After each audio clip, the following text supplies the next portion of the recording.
What's up, everybody? Nook is back here for a brand new video for you guys today. I went to the theater. I went to the movie theater to go and see Judas and the Black Messiah. This movie is a movie that I've been looking forward to for a while now.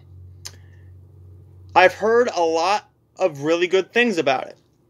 This is the story of Fred Hampton, chairman of the Illinois Black Panther Party, and his fateful betrayal by FBI informant William O'Neill. Bill in here is portrayed by Lakeith Stanfield. Lakeith Stanfield gives a powerhouse performance, as does Jesse Plemons, but here's the thing. Fred Hampton is played by Daniel Kaluuya, and he steals every single scene he's in. He steals every single moment he's on screen. You feel his presence, you feel the character, and you believe that it's actually him. They did a great job casting, by the way. The casting director for this deserves to get a lot more work because they were spot on. Spot on. The screenplay is very well written, but I don't have a lot of bad things to say. The only negative I have to say is that it gets a little slow in the second half, in the second act. And I do gotta say, it does get a little slow, but is it warranted? To some people it is. To somebody like me, no. This movie is one that is all about emotion. It's all about you are rooting for these guys as well. Because we have a similar situation going on right now, where police brutality is at an all-time high. And I believe they know how to campaign. Lakeith Stanfield is not getting a whole lot of recognition, but that's because Daniel Kaluuya overshadows him in the performances. But with that being said, I also think that Dominique Fishback plays Deborah Johnson, who is the girlfriend of Fred Hampton, delivers a great performance here as well. Now, this movie is available on HBO Max, but I'm going to say if you are a fan of going to the theater, this is a theater movie. This is a theater movie. You're not going to go and really be invested in this all the way through unless you really pay attention.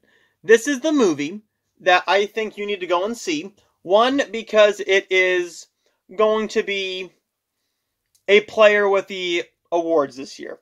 Primarily Daniel Kaluuya, but with that being said, there is a lot more that could get nominated, like the score. The score could definitely get nominated for this. The score is a character in itself.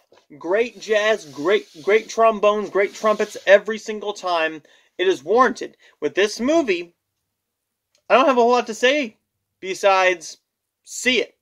See it. Is it the best movie of the year? To me, no. I liked Malcolm and Marie more. But this is probably my second favorite movie of the year so far. Now, with that being said, I've only seen close to 30 2021 movies, so I have not seen The Marksman, I have not seen Minari, I have not seen a lot of other things. But I do have another review coming to you guys tomorrow, which is for the 1997 Disney's Cinderella, which I watched this past, actually yesterday, Friday, because it already is on Disney+, thank the Lord.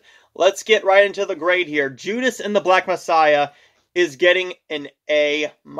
It is a little slow in the second act, and I thought that hurt the pacing a little bit. But everything else is spot on, pristine, particularly Daniel Kaluuya. Dominique Fishback could get a Best Supporting Actress nomination. I don't see her winning. She could possibly get a nomination, but it's such a tight race. Right now, we're going to have to see what the Academy decides and how much love they decide to give to Judas and the Black Messiah. See this movie in theaters. I went to go and see this movie in theaters, expecting a few people. I walk in the movie theater, and it's only me. But then again, I show up early. I show up early. I showed up 15, 20 minutes early. So I'm sitting there. The movie is supposed to start at 2. It doesn't start until like 2:04, 2:05, 2:06, 07. Something like that. We get 2 trailers. And before the movie trailers start, they have a Save Your Cinema promo. I don't know if they're playing this at all theaters, but I believe they should. Before that plays, we have 2 people walk into the theater. I have 2 people walk into the theater, a older couple, and that's the only 3 people in the theater. Was me and them. They were sitting 3 rows behind me. I was expecting more people.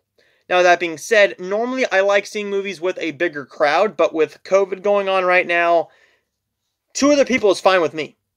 But I wish we would have gotten a few more people in the theater to help the theater out. But if you're interested in this movie, definitely see it. I would say see it in theaters so that, 1, you are not distracted by your phone.